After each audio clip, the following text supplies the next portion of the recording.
কৃষ্ণ পক্ষ তিথি অষ্টমী, ভাদ্র মাস মনোহার, চন্দ্রবংশ রোহিণী নক্ষত্র, দিন বিশুদ্ধ বুধবার, দিন বিশুদ্ধ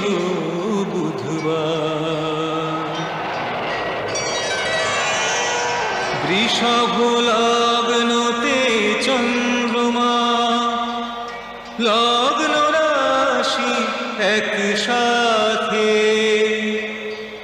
যবে সব শুভ